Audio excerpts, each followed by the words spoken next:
buenas noches y bienvenidos a Rompiendo mi Silencio. Buenas noches, Karina. Buenas noches, Eli, ¿cómo estás? Buenas noches a todas, ¿no? Sí, es un gusto poder entrar a sus hogares a través de la señal de Unife 8.3 de televisión abierta. Y el día de hoy, Karina, como todas las noches en Rompiendo mi Silencio, el tema del día de hoy es bastante fuerte, bastante triste y en últimas fechas bastante polémico. Claro que sí, Eli. Estamos hablando acerca de la violencia obstétrica. Violencia que muchísimas mujeres sufren. Poco la denuncia, pero hay muchísimos casos de mujeres que están siendo agredidas de esta manera, ¿no? Claro, Karina. Y es que hay mujeres que no se dan cuenta que fueron agredidas durante el parto hasta mucho tiempo después, cuando se dan cuenta de las cicatrices y de los daños irreparables que sufren. Y es que muchas reciben ciertos comentarios fuera de lugar. Los médicos toman decisiones sin antes decirle, incluso mujeres que son operadas para ya no tener hijos sin su consentimiento. Cuando despiertan de la anestesia, cuando salen de quirófano, se enteran que fueron operadas y en ningún momento firmaron consentimiento, en ningún momento aprobaron esas operaciones y salen sin poder tener más hijos. Claro que sí, Eli, y es muy grave. Y según la UNESCO, la violencia obstétrica se ejerce contra las mujeres y es una violencia que es contra la mujer justamente por eso, valga la redundancia, claro, porque son mujeres y es por eso que la ejercen contra ella, ¿no? Quitando todos sus valores, y quien se ve perjudicada no son solamente las mujeres que lo sufren, sino los profesionales que la ejercen, ¿no? Va contra su ética, va contra su moral, contra su profesión. Claro, y es que está siendo considerada también violencia de género, porque como bien mencionas, es contra la mujer. Así que el día de hoy tenemos a dos especialistas que nos van a estar apoyando con este tema y tenemos la historia de una señora que lo pasó. Es realmente impresionante todo lo que esta madre tuvo que sufrir a su corta edad. Claro que sí, y mucho coraje, ¿no?, de poder contar su historia, porque muchos la sufren, como bien decíamos, pero pocas se animan a decirlo por vergüenza, por pena, por sentirse hasta incluso invadida, ¿no? Entonces, el coraje de ella de poder contar hoy su historia es de mucho valor para nosotras, ¿no? Exactamente, así que les invitamos a todas ustedes a quedarse con nosotros esta hora de programación, mandarnos sus mensajes. Les recordamos que tenemos nuestra línea telefónica disponible para todas ustedes, que es la misma del WhatsApp. Si ustedes quieren darnos una llamadita, tenemos a las voluntarias dispuestas a escucharles, y también tenemos el número de WhatsApp para que ustedes puedan aprovechar y hacer sus preguntas o contarnos sus historias. Así que vamos a ver este informe acerca de este tema y ya regresamos con todas ustedes.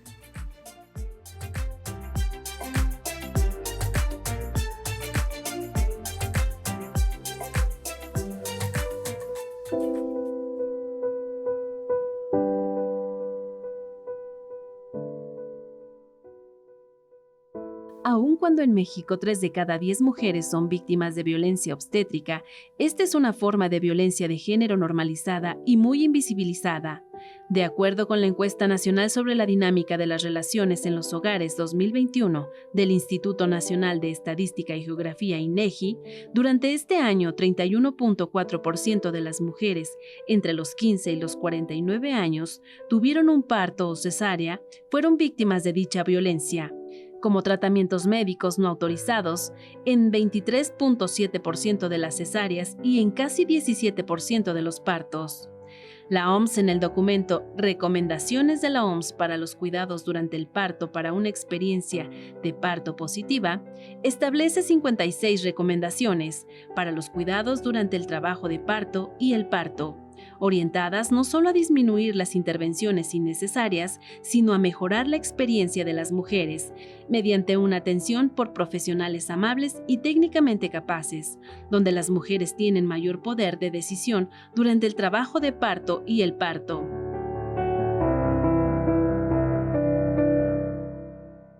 La Comisión de Derechos Humanos de la Ciudad de México, CDHCM, emitió la recomendación junio 2023 sobre violaciones al derecho humano de las mujeres a una vida libre de violencia obstétrica, la cual se suma a otros 11 instrumentos recomendatorios emitidos previamente por este organismo en los que se documentan fallas en la atención a la salud materna o constitutivos de violencia obstétrica, que en su conjunto reúnen 68 casos y múltiples víctimas.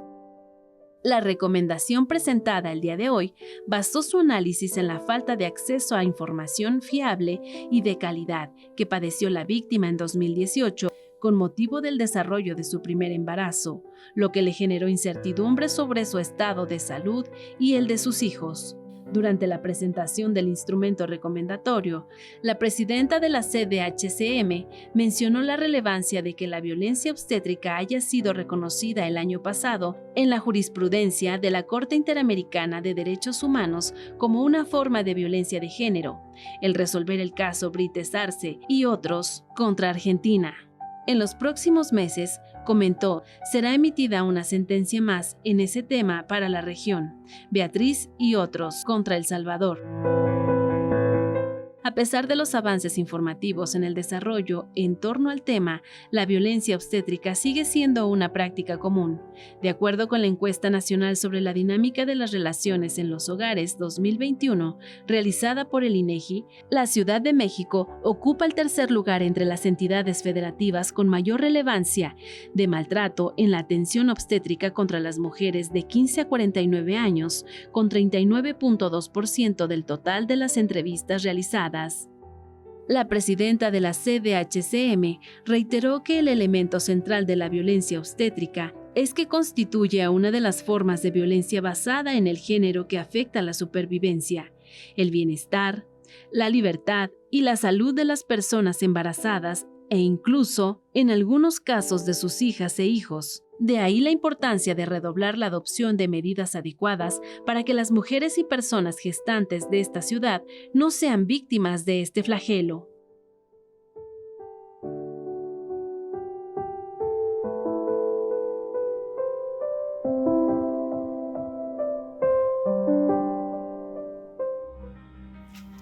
Un tema bastante fuerte, un tema que en verdad nos eriza la piel, Karina, porque hay muchas mujeres que han pasado por esto, y no solamente en estos años, sino madres, nuestras abuelas, que cuentan todo lo que han pasado, y con todo lo que ha evolucionado la medicina sigue sucediendo, y son realmente casos alarmantes que uno dice, en esta época, estamos en el 2023, y que todavía sigan surgiendo este tipo de temas es realmente fuerte. Claro que sí, continúa como creciendo. No sé si creciendo o quizás se le da más popularidad y uno se entera de muchísimos más casos, ¿no? Y me pongo a pensar quizás en las madres que siempre soñaron, las mujeres que siempre soñaron en ser madre, que programan su parto, que programan ese día y esperan que sea un día feliz, memorable, y termina siendo algo traumático, ¿no? 9 meses preparándose para ese momento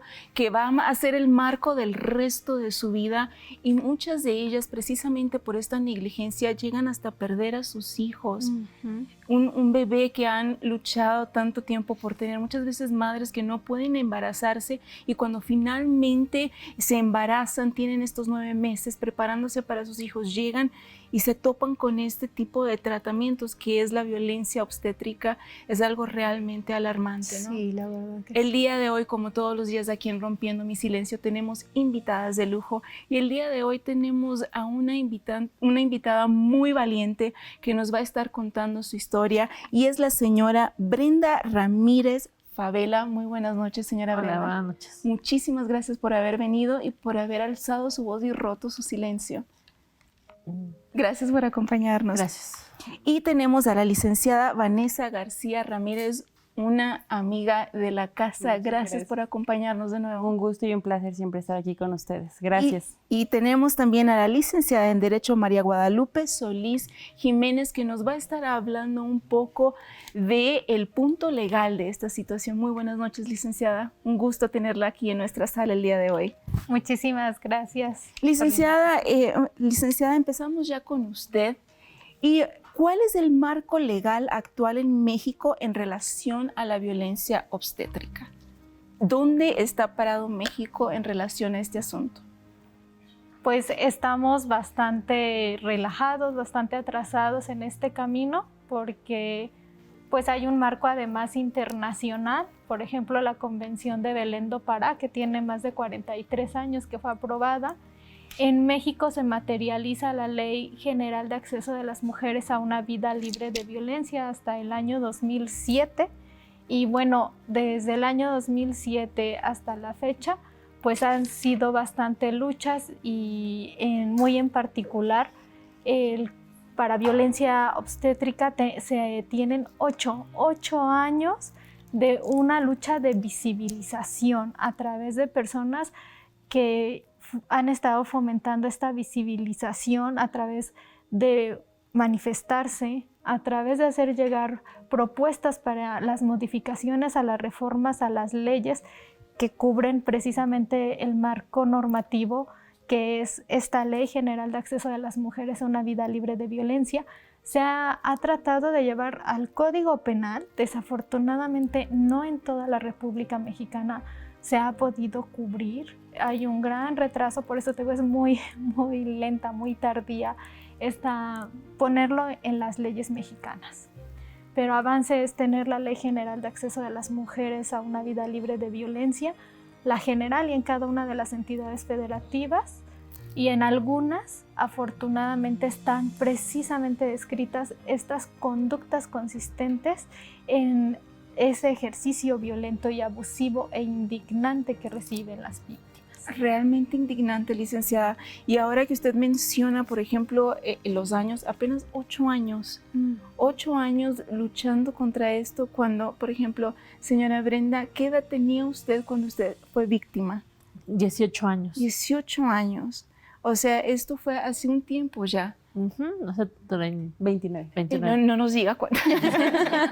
Pero ya hace un tiempo ya. Y que apenas hace 8 años se empiece a poner una lupa ante este asunto es algo verdaderamente alarmante. Y como mencionábamos al inicio, licenciada Vanessa, es algo que es traumático para la mujer pasar por esto. Nunca se olvida, o sea, hasta la fecha usted no se ha olvidado de aquel acontecimiento. Y el programa de hoy precisamente es porque la señora Brenda, ella ve nuestro programa, vio el programa y mandó su mensaje y dijo, yo quiero contar mi historia, yo quiero romper mi silencio, y el día de hoy está sentada aquí con nosotros y nos va a contar su historia. Y hacemos hincapié a esto porque el programa es por ustedes y para ustedes, y es por eso que ponemos a su disposición nuestro número telefónico y nuestro número de WhatsApp 5586645200. Usted puede mandarnos su historia y así como la señora Brenda decir, yo quiero romper mi silencio y contar mi historia. Señora Brenda, licenciada, es que me voy porque es un tema realmente fuerte. ¿Cómo afecta a la persona toda esta situación que sufre? No, hombre, demasiado, porque realmente al ser víctima de esto, muchas de las personas pues pasan, no sé, estrés postraumático, por ejemplo, en donde el estrés postraumático pues nos dice que pasan todos estos síntomas de seguir pensando en el suceso, ¿no? De haberse quedado con este hecho traumático, y realmente influye demasiado en las vidas de las víctimas, ¿no? Quizás hay personas que pueden tener herramientas necesarias como para salir a flote, pero muchas otras estadísticas muy grandes son personas que no logran esto sin ayuda, ¿no? El estrés postraumático que genera pues este trauma es demasiado fuerte, ¿no? Se pueden tener pérdida del autoconcepto, de sufrir estrés, por supuesto, ansiedad. Quizás uno de esos hechos puede ser lo que nos habla el estrés postraumático, es que se merma a veces los recuerdos de lo que se vivió. Y desgraciadamente en este tipo de violencia, pues qué terrible, como ustedes lo comentaban al principio, que los recuerdos que se tienen es al dar a luz, y que lo vivencias diario al ver a tu hijo, por ejemplo. Claro. Ver a tu hijo y recordar el hecho el que pasaste, ¿no? Y este tipo de violencia que como ya lo habíamos mencionado, pues la violencia es un acto de acción o omisión contra alguien, ¿no? Y entonces es lo que pasa a muchas de las mujeres en el país, ¿no? Y que no nada más, bueno, se centra por supuesto en el sector salud, pero también a veces en el entorno social se merma mucho esto, ¿no? Las críticas hacia las mujeres por cómo deciden dar a luz, ya sea por parto natural o por cesárea, pues a veces hay muchas críticas sobre eso, ¿no? O toda la gente a veces se cree con el derecho de opinar en la vida ajena y en el cuerpo de las demás, ¿no? Entonces, no, tremendo. Y ahora que usted lo menciona, por ejemplo, ¿qué niño? Yo no sé si ustedes lo hicieron, pero yo lo hice. ¿Qué niño no se sienta de repente con mamá y le dice, mamá, cuéntame cómo fue cuando yo nací? Sí, claro. ¿Cómo fue el día cuando yo nací? Y para que la madre tenga que sentarse y recordar todo aquello y cómo compartirlo con su hijo, con su niño, con su niña, cómo compartir ese evento traumático con su hijo. Es algo terrible porque lo tiene que volver a revivir. Y si no quiere causar ese mismo trauma en su bebé, muchas optan por inventarse una historia irreal para poder no causar lo mismo en su niño, ¿no?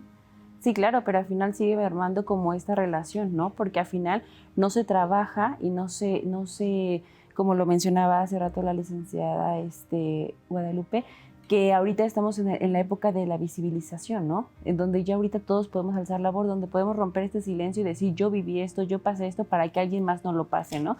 Y que nos sintamos con ese apoyo, ¿no? Que al final es lo que a veces, pues es lo que pedimos a las víctimas, ¿no? Que haya una red de apoyo, que se hagan estas a lo mejor terapias grupales, ¿no? En donde ellas puedan visibilizar en dónde pueden apoyarse, con quién pueden recurrir, ¿no?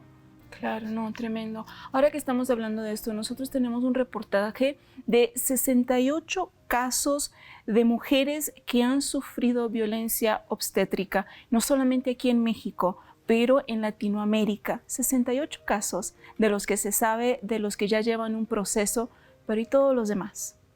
¿Dónde quedaron? Vamos a ver este reporte y ya regresamos con la historia de la señora Brenda.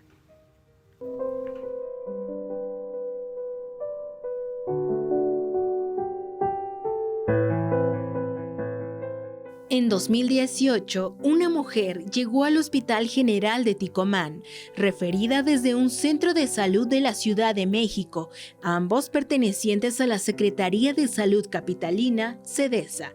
En este hospital se confirmó mediante un ultrasonido que estaba embarazada de gemelos. Sin embargo, el día de la cesárea comenzó a sufrir violencia obstétrica. Además del maltrato verbal, no se le mostraron imágenes previas a la intervención y al final solo le entregaron a uno de sus hijos sin aclarar la situación. Luego, cuando acudió a la Fiscalía General de Justicia, FGJ, para denunciar, fue revictimizada y hasta el momento no ha habido avances en la investigación. Como resultado de este caso, la Comisión de Derechos Humanos, CDH, emitió la recomendación 06/2023, siendo la número 12 relacionada con violencia obstétrica durante su existencia. La presidenta de la CDH, Nacheli Ramírez, destacó que la comisión ha documentado 68 casos en los que se han violado los derechos humanos en relación con la salud materna o la violación obstétrica, lo cual ha llevado a la emisión de 11 recomendaciones. En Latinoamérica, el reconocimiento de la violencia obstétrica ha sido paulatino. Un referente importante es el caso de Venezuela, que en 2007 incluyó el concepto en su ley orgánica sobre el derecho de las mujeres a una vida libre de violencia. Actualmente en México, las víctimas de violencia obstétrica y otras violaciones a derechos humanos, incluso en un escenario favorable y con acompañamiento especializado, aún enfrentan barreras significativas para acceder a la justicia y a medidas de reparación integral. Lo anterior es consecuencia de la falta de una política nacional integral efectiva de atención, asistencia, protección y acceso a la justicia, a la verdad y a la reparación integral, así como de un entramado institucional coordinado que pueda atender a las víctimas de violaciones a derechos humanos conforme a estándares internacionales y al marco jurídico vigente.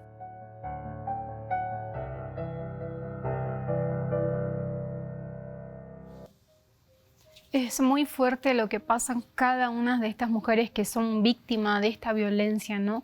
Y quería consultar con la licenciada, ¿cuáles serían los principales desafíos legales que enfrentan las víctimas de violencia obstétrica? la revictimización en las instituciones, las entrevistas que tienen que pasar con las diferentes autoridades en las diferentes etapas del procedimiento.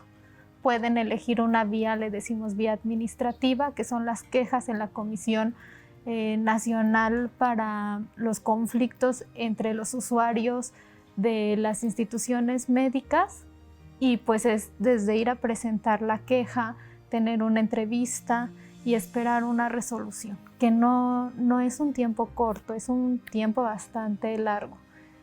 Y está la vía penal en los estados de la República Mexicana, en la que ya se encuentra descrito en el Código Penal esta conducta, con esta denominación en específico, que puede ser así, violencia obstétrica, como lo es el caso en el Estado de México. Sin embargo, no en todas las entidades federativas se encuentra especificado violencia obstétrica, sino que se encuentra en un capítulo del Código Penal que se denomina violencia de género. Y ahí se describe las conductas, ¿no? Sobre todo estos tratos recibidos por las víctimas de carácter indignante. Y estos son los que hay que denunciar ante el Ministerio Público. Y de verdad, en este país, ir a formular la denuncia, estar en la entrevista, llegar a que se judicialice la carpeta de investigación, ir a juicio y esperar una resolución, son años. Wow. Son años, y es por eso que el efecto es la revictimización en muchos de estos casos. Claro, porque pasa y pasa el tiempo y la persona dice, ay, ¿ya para qué sigo luchando contra esto? ¿Ya para qué? Mejor pasar página y sigo adelante, y siguen surgiendo más víctimas de ese mismo victimario, ¿no? Y por eso que muchas también deben ver esa situación y dicen, no, ¿para qué voy a denunciar? ¿Para qué voy a abrir una carpeta si sé que en cierta forma como que no se va a llegar a algo definitivo, ¿no? Entonces, muy como cierto. que la retrocede. Señora Brenda, usted llega a los 18 años, nos comentaba, ¿no? 18 años, mamá primeriza. Me imagino que a esa edad todos los miedos que hay en la cabeza de la persona, de cómo voy a cuidar a mi bebé, de cómo voy a ser como madre, o la expectativa, ¿no? De ese día, lo que comentan los vecinos, los dolores del parto. ¿Cuál era su expectativa en ese momento? ¿Qué pasaba por su cabeza en ese momento? Bueno, cuando decido ser madre, pues es felicidad, ¿no? Y va a transcurrir el avance. Uh-huh. Y posteriormente, bueno, me caso porque estaba embarazada, ¿no? Entonces, los primeros meses no acudí digamos, los 3 primeros meses no acudí al ginecólogo, porque en realidad no era algo así, no quería tener el miedo a mi familia, ¿no? Al rechazo de que, pues, no estaba casada, estaba estudiando y demás, hasta que pues la noticia salió y decidí casarme, ¿no? Y ya me fui a vivir con los papás de mi, en ese entonces, marido. Entonces, todo comenzó cuando fui a una de las revisiones al hospital de Cuautitlán, porque ahí vivían mis suegros.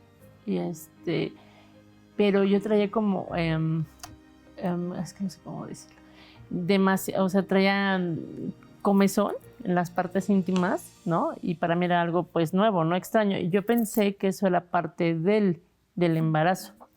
Entonces, en una de las revisiones, la ginecóloga en turno me dijo, oye, ¿tienes condilomas? Y también, ajena al tema, pues no, bueno, condilomas, o sea, ¿qué es eso? ¿Qué es eso, no? Claro. Entonces, en ese entonces no teníamos los medios como ahora, que puedes agarrar un teléfono y de manera inmediata buscar el concepto, ¿no? Entonces, la ginecóloga me dice, ¿sí sabes qué es eso? Y yo, no tengo ni idea. Me dijo, es una enfermedad venérea y eso solamente lo adquieren personas que se prostituyen. Y yo así de, no, o sea, para mí ahí ya fue un choque. Ya en ese momento el embarazo pasó como otro término, no como lo que era lo principal en ese momento, ¿no? Sí me dio como un choque porque mi primera pareja, pues era mi marido. Fue mi marido, mejor dicho. Entonces, y la ginecóloga me dijo que eso le pasaba a las mujeres que tenían sexo con muchísimas personas. Y yo dije, no, o sea, eso no es, ¿no? Y me dijo que no hay otra forma de contagio más que la vía sexual. Entonces recuerdo perfecto que la ginecóloga me empezó a tratar como con discriminación, porque no hay otra palabra más que esa, ¿no? O sea, sí era como de asco. El rechazo. Y asco, ¿no? O sea, porque eso es lo que uno percibe, ¿no? Entonces, y así transcurrió el tiempo, las visitas, y pues eran cada vez constantes. De hecho, no había medicamento, mejor dicho, no podía tomar medicamento en ese momento por el simple hecho de que, por el bebé, ¿no? Y sí fue demasiado traumático para mí porque, para empezar, ya desde ese momento ya sabía que no iba a poder tener un parto normal. Natural. Porque, ¿Se lo dijo natural. La ginecóloga? ginecóloga me lo dijo, no hay forma de que tengas un parto normal, porque las personas que tienen infecciones, y más en tu caso, el bebé puede ser afectado. ¿Y cuál es la principal afectación? Podría quedar ciego, ¿no? Wow. Entonces, pues, obviamente, pues ya desde ahí, ¿no? Porque muchas de las veces cuando tú te embarazas, ya estás pensando en el parto normal, ¿no? Ya te estás haciendo como esa película, ¿no? Claro, son 9 meses de preparación, Sí. ¿Cómo va a ser? ¿Cuántas horas? Escucho que mi vecina tuvo 18 horas de parto, la otra tuvo 2 y dijo que fue fácil. ¿Cómo será el mío? ¿Cómo seré yo? ¿Será que va a ser normal? ¿Será que voy a necesitar cesárea? Aparte, ahorita que usted lo está mencionando, tenía usted 18 años, tenía miedo, iba sola a sus Sí, visitas. de hecho, la verdad es que afortunado o desafortunadamente tuve una madre que fue educada a la antigua, ¿no? O sea, todos los temas eran tabú, todo, absolutamente todos los temas eran tabú. No había forma de que con mi mamá hubiera una comunicación de nada, ¿no? Entonces, cuando salgo embarazada, cuando le dije, no, todo es tema tabú. Y cuando mi mamá, de hecho, ni siquiera se entera por lo que yo estaba pasando. O sea, finalmente también eso me lo tuve que... Sufrió sola. Lo tuve que vivir sola, porque aparte de todo sí me daba pena. Sí me daba pena porque en realidad, o sea, pues no. O sea, lo que me dijo la ginecóloga era cierto. O sea, no había forma de que yo hubiera tenido más parejas sexuales, ¿no? Entonces, es más, tocar ese tema era sumamente fuerte porque a veces se ponen en tela de juicio lo que uno dice. O sea, tú solamente tienes tu verdad, ¿no? Entonces, en este caso, pues yo tenía mi verdad y yo lo podía platicar. A lo mejor te lo puedo hablar abiertamente porque estamos en otras épocas, ¿no? Completamente diferente. Pero en ese momento no lo podía tocar porque, o sea, desde el momento en que sales embarazada, sin estar casada, hace casi 30 años, desde ahí ya eras señalada, ¿no? O sea, no había forma. Y si su ginecóloga ya la creía cierto tipo de persona, usted diría, cuanto más mi mamá, que es chapada a la antigua, ¿no? ¿Qué va a pensar ella que soy yo? Uh-huh. Entonces, pues sí, prácticamente la viví sola, ¿no? Y sí es un tanto así porque, vuelvo a lo mismo, muy chica, en ese momento mi pareja, pues también, obviamente no quiso aceptar su responsabilidad, ¿no? Porque había un responsable y el responsable, pues era él, ¿no? Y entonces, solita yo tuve que, durante ese tiempo, durante los meses que estuve gestando y antes de llegar al parto, cada visita al ginecólogo era lo mismo. O sea, lo mismo, el mismo el mismo trato. Tienes este tema, que era yo, la verdad es que yo sí sentía como que me veían, como si fuera...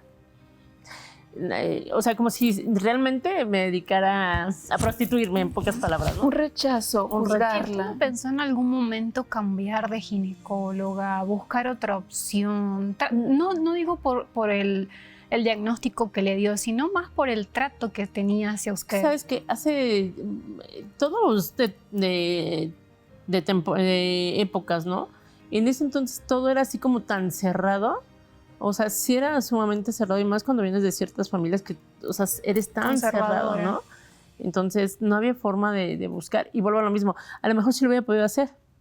El tema es que solita, o sea, me encerré en ese tema. O sea, no había a quien yo volteara y le dijera, oye, como ahorita sé que puedo voltear con una amiga, con un familiar o o con mi hija, o sea, puedo voltear y platicarles mis cosas y a lo mejor tienes otras alternativas. En ese entonces no había forma de que tú voltearas y pidieras ayuda porque no había forma, pues todos eran temas tabú y ya era señalado, entonces a veces te importaba más el hecho de quedarte callado a ser señalada, como hace rato lo mencionabas, ¿no?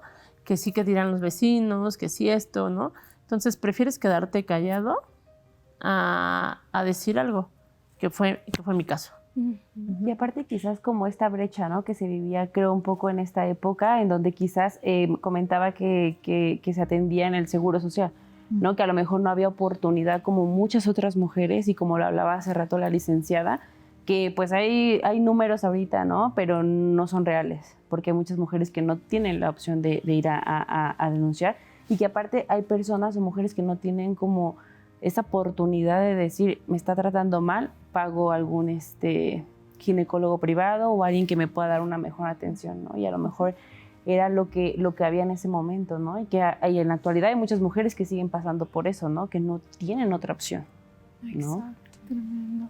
Licenciada, veo que usted asiente con su cabeza lo que está diciendo la licenciada Vanessa. Cuéntenos su punto de vista. Por supuesto, porque cuando nos compartía la señora Brenda me imaginaba que era del IMSS con la pregunta de Karina, ¿no? El tener el servicio de atención médica del IMSS o del ISSSTE o del ISFAM, que son instituciones gubernamentales, desafortunadamente no podemos como elegir. Y entonces lo que le estaba aconteciendo era una situación de ser revictimizada.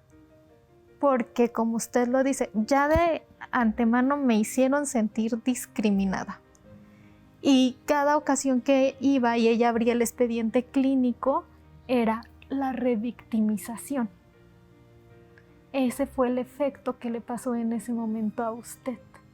Cuestión que en aquel entonces no se entendía como una revictimización. Correcto. Simplemente era, bueno, tengo que ir y tengo que volver a sufrir y ver esas miradas de rechazo y esas miradas que le están juzgando y que entre ellos cuchichean de que si yo soy esto, si yo soy aquello, algo realmente muy fuerte que pasan hasta el día de hoy muchas mujeres. Tenemos que ir a un corte comercial, pero aproveche este momento para contarnos su historia, llamar si le gustaría hablar con alguna de nuestras voluntarias del Godlywood Autoayuda. Ponemos a su disposición incluso también las redes sociales para que puedan también mandarnos sus mensajes. Vamos a esta pausa y ya regresamos.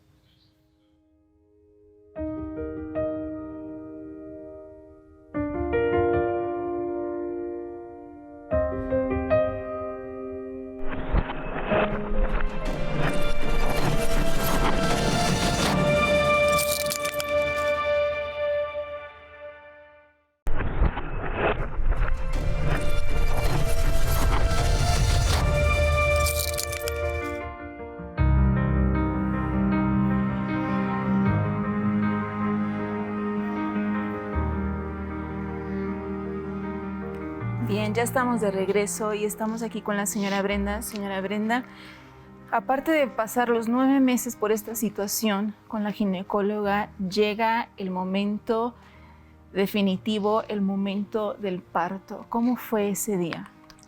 Bueno, el día del parto ya estaba programada porque era cesárea.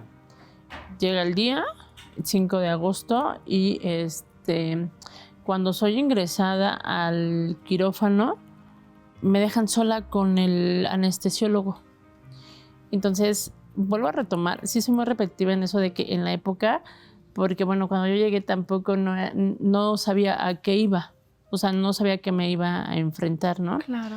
Entonces, ya llego a la sala y con la bata puesta, entonces llegó el anestesiólogo y me hizo quitarme la bata por completo, ¿no?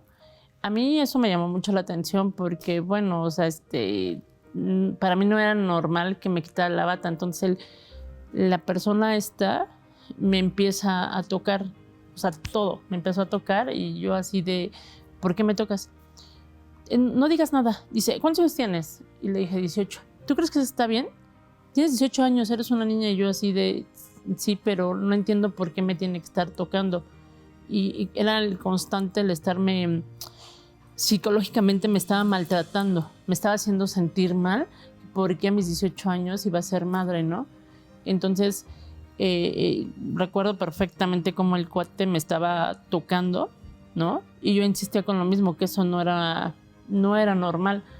Entonces, en eso escuchamos que venía alguien hacia la sala y me dijo, ponte rápido la bata. Obviamente me puse mi bata, me pidió que me pusiera en posición fetal para ponerme la anestesia.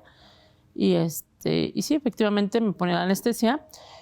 Pero yo creo que de todo ese rollo, o sea, me refiero de toda esa escena de que él me estuvo tocando y demás, yo creo por el miedo o algo, no recuerdo más. Es que empezando por ahí, ¿qué necesidad había de eso y a su corta edad sin saber cómo son las cosas? Porque muchas veces uno no sabe cuál es el procedimiento, si es algo normal o si no lo es. O sea, qué es lo que uno tiene que hacer, cómo uno tiene que ir. Muchas veces las mamás incluso dicen, bueno, tengo que llevar pantuflas, no llevo pantuflas. Es con pijama, es con la bata que ustedes... O sea, hay cosas que realmente uno no sabe. Eli, hay cosas que no se saben, pero como mujer nos damos cuenta si la forma de proceder es como que tenemos un sexto sentido y decimos, no sé nada, pero sé que esto no está bien, ¿no? Claro. Perdón. No, sí. Y que ahorita podemos tomar la palabra y decir, esto no está bien, pero en ese momento digo, como con los papás, no les puedes refutar porque sabes que lo que ellos te dicen es lo que es, ¿no? Entonces, tú a esa edad, en primera, siendo paciente, pues tú crees lo que el doctor te está diciendo, ¿no? Si él te está dando una indicación, consideras qué es lo que se tiene que hacer, ¿no? Entonces... Exacto, porque uno se pone en las manos del doctor, porque se supone que él es el que sabe exactamente el proceder y lo que se tiene que hacer. Sí, correcto. No, es muy fuerte, o sea, empezando por allí. Sí, entonces me puso tanta anestesia que, o sea, no hay más recuerdos. O sea, la película se acaba en donde él me pone en posición fetal para ponerme la anestesia y hasta después cuando ya despierto, ¿no? Después de que nace mi primera hija. Entonces, fue bastante desagradable porque después yo me sentía mal. O sea, antes de que me dieran de alta, yo me sentía mal, ¿no? Incluso todavía antes de salir del hospital, ya en el hospital de Coacalco, la clínica de Coacalco, recuerdo que le pregunté a alguien que si sabían cómo se llamaba el anestesiólogo, porque por supuesto que me acordaba yo sabía que eso no era normal, ¿no? Y me dijeron, ¿por qué? Entonces recuerdo que le platiqué al doctor que en ese momento me estaba revisando lo que había sucedido y me dijo, no, eso es imaginación tuya, eso, todo lo que todo eso es es el efecto de la anestesia, exactamente. ¿Es el efecto de la anestesia? Por supuesto que no, eso no fue un efecto de la anestesia. Entonces, pues bueno, me dieron de alta, ¿no? Me dan de alta y solamente duré 2 días en casa porque, o sea, desde el momento en que fui agredida en los 9 meses, ¿no? Que me detectan los condilomas, después cuando el anestesiólogo me ultraja, me toca sin mi permiso, y posteriormente cuando estoy en mi casa, el segundo día las temperaturas eran súper altísimas, o sea, no había forma de que yo pudiera seguir con mi bebé porque tenía temperaturas bastante altas. Antes de salir del hospital, usted menciona que se estaba sintiendo mal. Yo me sentía mal. ¿Les mencionó esto? Menciona que me siento mal y entonces me dijeron que era normal, o sea, que era parte de la recuperación, ¿no? Porque había sido cesárea. Porque creo que la mayoría de nosotros sabemos que la cesárea la recuperación es más lenta, ¿no? Uh-huh. Entonces, al segundo día que ya estoy en casa, ya no había forma. Es más, ni siquiera el segundo día ya no podía darle de alimentar a mi hija porque las temperaturas eran demasiado altas, o sea, me sentía muy mal. Terminé regresando al hospital. Resulta que me habían dejado gasas. No. Sí. Y ya, bueno, me volvieron... Ahí sí, la verdad es que no recuerdo si creo que me limpiaron o algo por el estilo. O sea, volví a pasar por un proceso fuerte. Volver a abrirla. Sí. Pero enseguida fueron directamente a eso o le dijeron, no, es normal, espere unos días. No, ya con la temperatura que llevaba y con los antecedentes, porque regularmente cuando te dejan algo, los síntomas es eso, que empiezas a tener fiebres, ¿no? Cuando tienes algo que tu cuerpo no acepta, como es el caso de gasas, ¿no? Entonces me vuelven a hospitalizar y justo en ese momento, eso sí, jamás lo voy a olvidar, volví a ver al doctor Rosas, que en ese momento fue el que me estaba atendiendo, y le volví a insistir que yo quería saber quién era el anestesiólogo que me había atendido, porque pues el asunto del abuso no podía quedar así. Y me volvió a decir lo mismo, que todo era producto de mi imaginación, ¿no? Entonces, aunado a que en ese momento ya traía yo una fiebre altísima, entonces él dice que todo eso había provocado esta historia, ¿no? Una historia que realmente existió y que yo creo que en este momento yo creo que si alguien lo expone, sí va a haber quien alce la voz por esa mujer. Sí. En este momento, ¿no? En aquel entonces. En ese momento, no. Y no es que, había forma. ¿cuál es la evidencia? Era su palabra contra la del anestesiólogo, ¿no? Contra los doctores, porque ya no era el anestesiólogo, porque había alguien que lo estaba encubriendo, que en este caso era el ginecólogo que atendió mi parto. No, es tremendo. Licenciada María Guadalupe, como menciona la señora Brenda, hoy se abre una investigación acerca de este tema, pero ¿qué necesita? Por ejemplo, si fuese en el día de hoy, fuese la historia de la señora Brenda, ¿cuál sería el procedimiento a seguir? Ir a levantar una denuncia para que se inicie la carpeta de investigación. Aún sin pruebas, porque, o sea, en el momento de los hechos era nada más del anestesiólogo y ella. No tenía a un tercero que fuese su testigo. Dentro de todo. No, ya tenía 18 años ya. Sí se necesitan, se llaman datos de prueba en el procedimiento penal, pero para iniciar se necesita ir a hacer la narración de los hechos, describir las conductas. Y además lo que nos está narrando es todavía más complejo porque hay más delitos, no solamente la violencia obstétrica, que hoy en algunas entidades federativas, como lo es en el caso del Estado de México, sí se encuentra ya descrito en el Código Penal o tipificado, porque hubo abuso sexual. El tema del encubrimiento de parte del otro médico y además todo el tema durante todas las revisiones ginecológicas durante el embarazo. O sea, en el tema de violencia obstétrica debemos distinguir justamente 3 momentos: el embarazo, el parto y el puerperio. Y hasta donde va la historia de la señora Brenda ya nos describió todas las modalidades de violencia que se pueden encuadrar en violencia obstétrica durante sus revisiones periódicas ginecológicas. Esa es una responsabilidad, esas son unas conductas. Después las conductas que se dan justo en el momento del parto, y además no solo fue violencia obstétrica, hubo un tema de violencia sexual, de abuso sexual. Entonces hay más delitos. Y además esta constante pues revictimización, esa omisión que hace el ginecólogo y que le dice, tú te inventaste esta historia, es una revictimización, ¿no? Hoy se habla también de la revictimización y hoy la violencia institucional también es un delito, porque pues claro, hace 30 años no se consideraban. Estos delitos son de reciente creación porque se está poniendo el dedo sobre el renglón y se está haciendo visible. Bien, e incluso... no. Y bueno, y por terminar, fíjate que otra cosa que eso sí me dejó como muy marcada, pero muy, o sea, sí, ya no especifico cómo regresé, como cuando me hicieron la cesárea, me maltrataron tanto que la suturación, haz de cuenta como si me hubieran puesto un dedo encima del vientre. O sea, la suturación fue demasiado desagradable. Entonces, como mujer, como que eso ya, ¿no?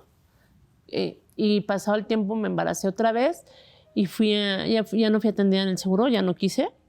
Y por parte de un amigo me recomendó un doctor que trabajaba en el centro de salud, en ese entonces aquí en Pino Suárez, que ya no existe esa clínica. me atendió un doctor muy bueno, que es el doctor Tanaka, ginecólogo en ese momento. A él sí le conté, solamente que él como que se reservó por ser, ¿no? Pero sin embargo, en ese momento, cuando él me revisa, me dijo, esto que te hicieron en el estómago, esto es violencia. Me maltrataron, o sea, maltrataron mi cuerpo. Aparte de todo, maltrataron el cuerpo, ¿no? Entonces el doctor Tanaka fue el que atendió el parto de mi segunda hija, y cuando nace mi segunda hija, él hace una cirugía estética, ¿no? Para poder como arreglar un poco la piel. Claro. Sí, y cortar esa parte, porque literalmente traía en la parte de la cesárea, haz de cuenta que cuando surces un calcetín hacia afuera que queda todo el borde, así me había quedado el estómago. O sea, él me dijo, ¿sabes qué? Tú no puedes, o sea, ¿cuántos años tienes? 20. Me dijo, no. O sea, una mujer de 20 años no puede tener una cicatriz de esa forma, ¿no? Entonces sí fue un todo. O sea, de mi primer embarazo fue un todo, ¿no? Que a la larga sí tuvo una consecuencia, ¿no? Porque fue lo mismo. O sea, me divorcio, pero en realidad no he tenido como muchas parejas. O sea, mejor dicho, no hay forma, ¿no? Porque sí queda como muy marcada ese tipo de situaciones. Uh-huh. No, es algo fuertísimo. Incluso rompiendo mi silencio, se dio la tarea de salir a las calles y conseguimos muchísimas opiniones e historias también de las mujeres allá afuera. Y rompiendo mi silencio solo es un pequeño trecho de 3 experiencias diferentes. Una enfermera, una amiga de una víctima y una víctima. Vamos a verlo y regresamos.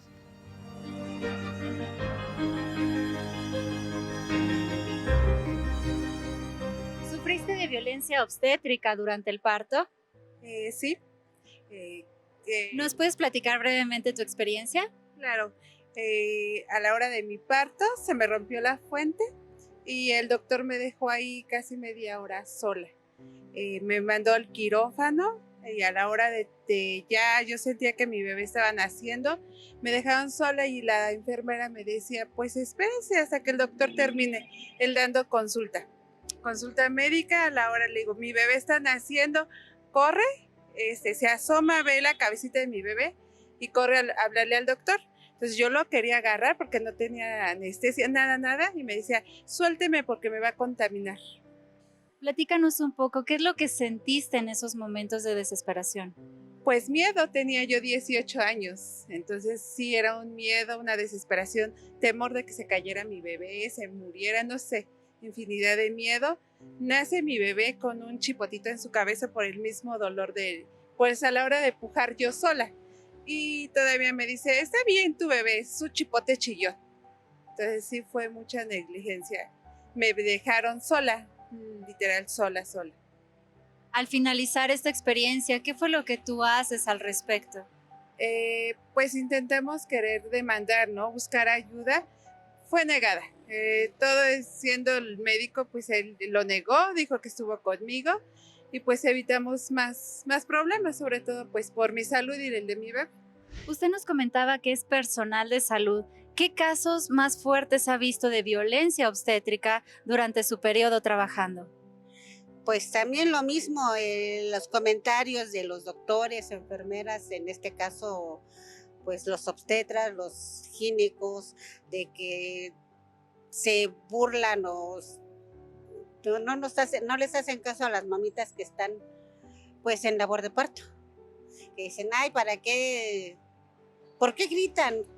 Si ya saben a lo que vienen.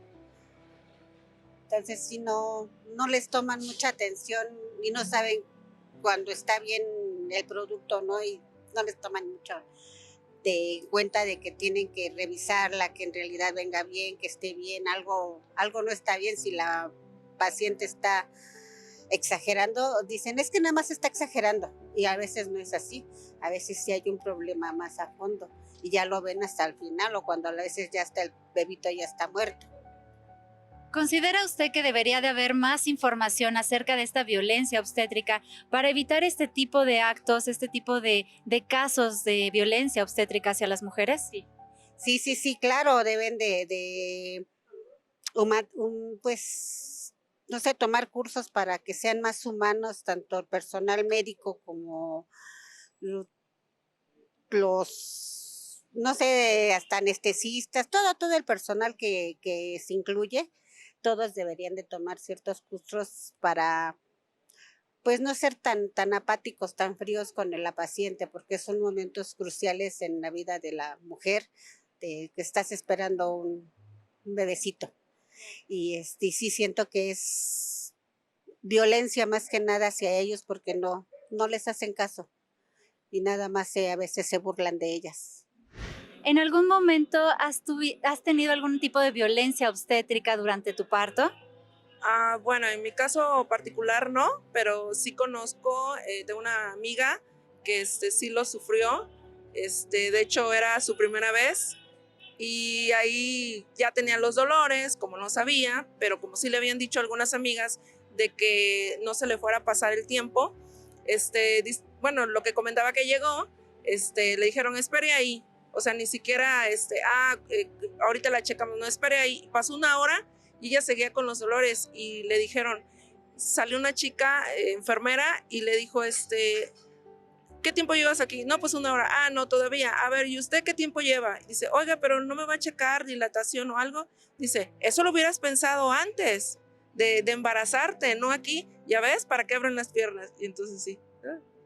Bajo este contexto, ¿consideras que debería haber más información acerca de este tipo de violencia, la violencia obstétrica?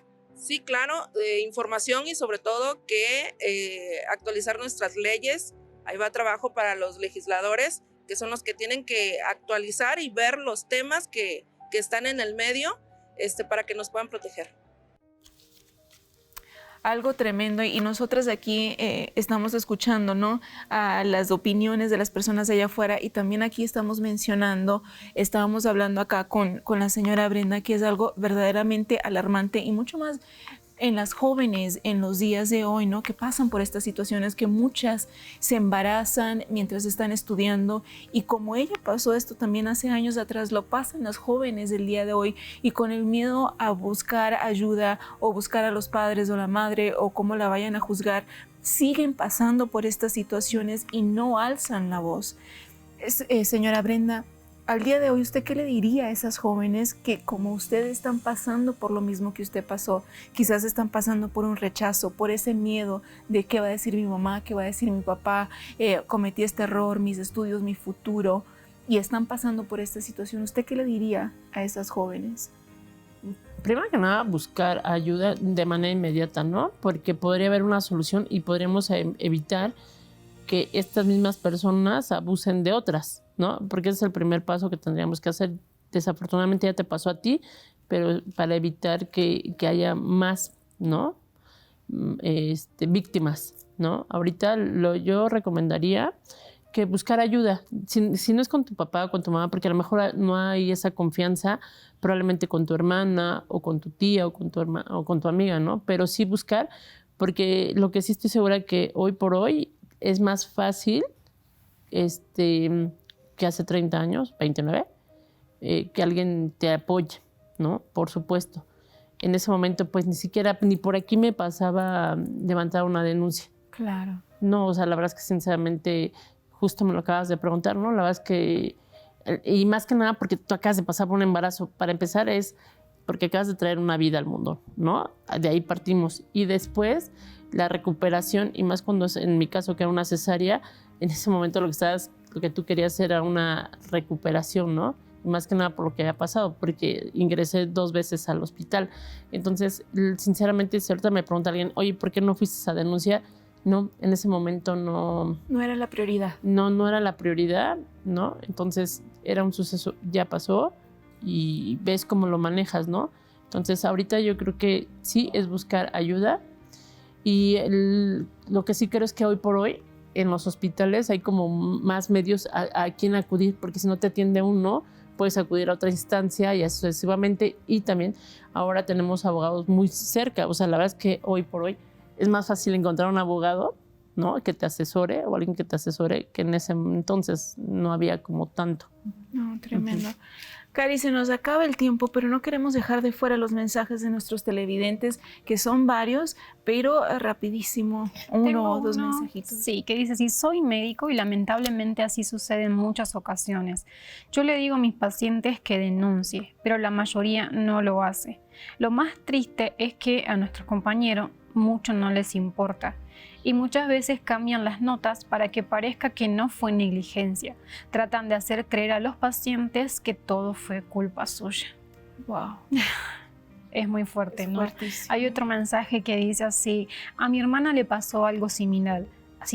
Hace unos años, en el IMSS, cuando llegó con dolores, la hicieron esperar 8 horas en la sala de espera. Y cuando la pasaron, su bebé ya había muerto. Ay, no. Aparte, operaron a mi hermana para ya no tener más hijos sin su consentimiento. También al bebé le hicieron autopsia y mi hermana no firmó nada. Una negligencia tras otra. No, y así varios mensajes que vamos recibiendo, las historias de vida que ustedes nos envían. Y es algo muy fuerte, licenciadas.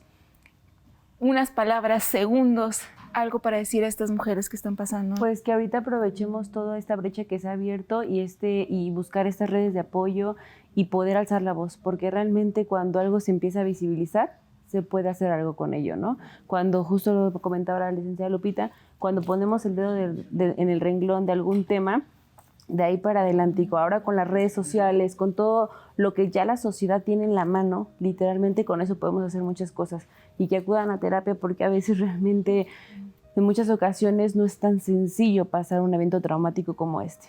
Bien. Licenciada, ya no nos queda tiempo, pero le agradecemos a todas ustedes su participación y todo lo que aportaron el día de hoy para todos nuestros televidentes. Nos despedimos y nos vemos en un próximo programa de Rompiendo mi Silencio. Muchas gracias. Muchas gracias. Sí.